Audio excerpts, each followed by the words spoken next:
impressão. Ela é processada no nosso cérebro pela amígdala e pelo córtex cingulado, que nem uma musiquinha chata de propaganda, chiclete que fica na sua cabeça durante séculos. E nesse vídeo eu vou te ensinar a como causar uma boa impressão nos 3 primeiros segundos de interação. Meu nome é Vitória Velasquez e seja bem-vindo ao SimpliVic. Antes de mais nada, eu queria dizer para vocês que esse momento de primeiro contato, seja com um objeto como com uma pessoa, é muito caótico para o nosso cérebro. Ele vai ativar principalmente essas duas regiões, que são a amígdala e o córtex cingulado, que são responsáveis por armazenar a memória, por estruturar e categorizar e lidar com os sentimentos que estão acontecendo naquela situação. Por isso que a primeira impressão ela é tão relevante, porque não só vai lidar com uma memória, como ela vai lidar com os nossos sentimentos. E as memórias que envolvem sentimentos são uma das poucas que são a longo prazo, que a gente armazena por um prazo muito maior. Isso, inclusive, é um gatilho utilizado por grandes marcas com os jingles ou com propagandas que mexem com a família, com as emoções, para poder fazer com que você se lembre da marca durante um período muito maior. O nome disso é artefato emocional e é exatamente por isso que as primeiras impressões são ditas como permanentes. Você nunca tem a oportunidade de ter uma segunda primeira impressão. E a categorização que acontece quando você tem esse primeiro contato com outra pessoa, ela pode ser dividida em 4. Ela pode ser inofensiva, uma possível parceira, e aí a gente vai para o lado romântico, possível aliado ou um possível inimigo, uma pessoa que vai te ameaçar. Por isso que seu cérebro está tão preocupado em logo categorizar essa pessoa. Porque antigamente, no tempo das cavernas, se a gente não conseguisse identificar se era um inimigo ou uma outra dessas 3 categorias muito rápido, poderia significar se a gente ia viver para contar a história ou virar comida de um predador. E as decisões tinham que ser tomadas tão rápido que estudos dizem que nós tínhamos apenas 7 segundos para categorizar o que a gente estava vendo. Hoje em dia nós podemos trabalhar com esses 7 segundos, mas como a gente está interagindo numa sociedade, existe uma troca, você acaba se reduzindo à regra dos 3 segundos para fazer com que aquela pessoa se sinta aberta para interagir com você. E é muito curioso porque essa regra dos 3 segundos se aplica para muitas táticas do nosso cérebro.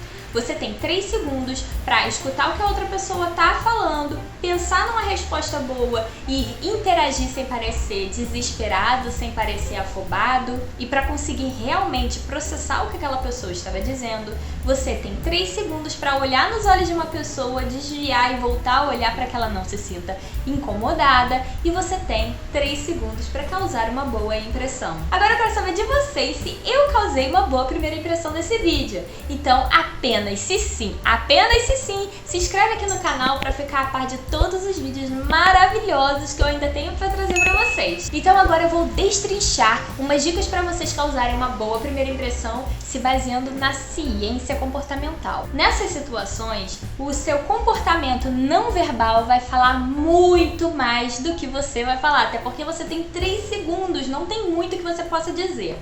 Mas se você tiver a oportunidade de começar a interagir mais com aquela pessoa, lembre de demonstrar interesse. Pergunte mais do que fale sobre você. Faça uma pergunta sobre ela, lógico que nada muito íntimo, afinal de contas vocês acabaram de se conhecer. Repitam o nome dela para criar um vínculo. Olhe nos olhos dela, seguindo a regra dos 3 segundos. Não fique encarando durante muito tempo, porque senão ela vai se sentir intimidada. A linguagem não verbal se divide em 3 tipos, segundo um estudo de uma professora da Universidade Federal do Paraná. Nele você está falando sobre a paralinguagem, que seria os tons que você usa quando você fala, se você é enfático, se você segue um ritmo, se você está falando alto demais, um volume muito alto, se você está querendo se impor sobre a outra pessoa, se você está falando baixinho, se encolhendo.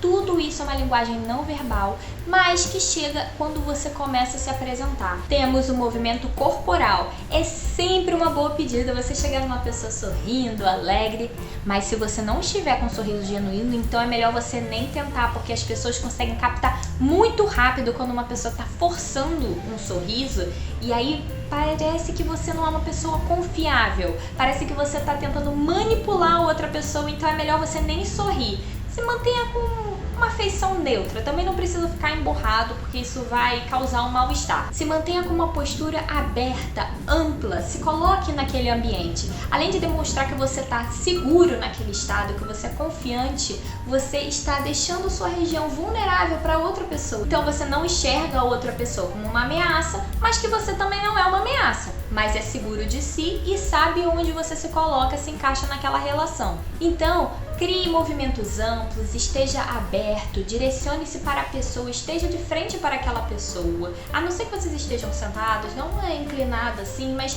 procure mostrar que o seu foco é aquela pessoa. Apertos de mão não é para demorar no aperto de mão. Segura firme, mas também não é para esmagar a mão da outra pessoa. Faça um aperto de mão firme e libere, solte a mão dela. Não cruze os braços, não cruze as pernas, parece que você está se protegendo, se colocando num casulo, que vai fazer exatamente o oposto do que a gente falou naquela situação de você se manter aberto, amplo, quer dizer que você está olhando aquela outra pessoa e enxergando nela uma ameaça, e isso não vai ser bom para sua primeira impressão. O terceiro que ela menciona é exatamente o uso do espaço, de você se expandir, se você tomar conta daquele ambiente, demonstrar dominância, mas ao mesmo tempo respeito.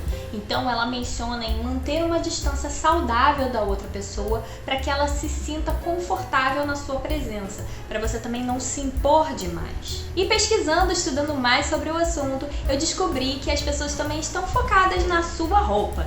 Então escolha cores. Se você sabe previamente que você vai conhecer uma pessoa nova, seja por uma entrevista de emprego, seja por um encontro às cegas, seja porque você vai ser apresentado a amigos dos seus amigos, escolha muito bem a cor que você vai utilizar.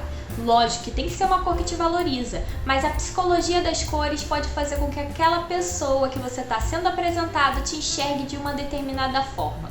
Por exemplo, o azul transmite muita tranquilidade, serenidade, calma. Preto traz uma ideia de mistério, de conhecimento, uma pessoa com poder. O laranja é uma cor viva, alegre, mas tem que tomar muito cuidado porque ela transmite também essa ideia muito de juventude, jovialidade, sabe? Uma pessoa talvez que não tenha tanta experiência, uma pessoa mais nova. Quando você pensa em roupa, essas cores são muito interessantes por esse lado da psicologia, mas você também pode puxar para o lado dos arquétipos. Os arquétipos são a imagem que você quer que o mundo tenha de você. Pode ser um arquétipo de liderança, pode ser o arquétipo do sábio, existem muitos diferentes. E se quando você quer ser apresentado para uma outra pessoa, ela já tenha pré-definido na cabeça dela uma série de características sobre você, você pode estudar sobre os arquétipos e encaixar as suas roupas e cores nesse contexto que você se encontra. Muito obrigada, espero ver todos no próximo vídeo e até!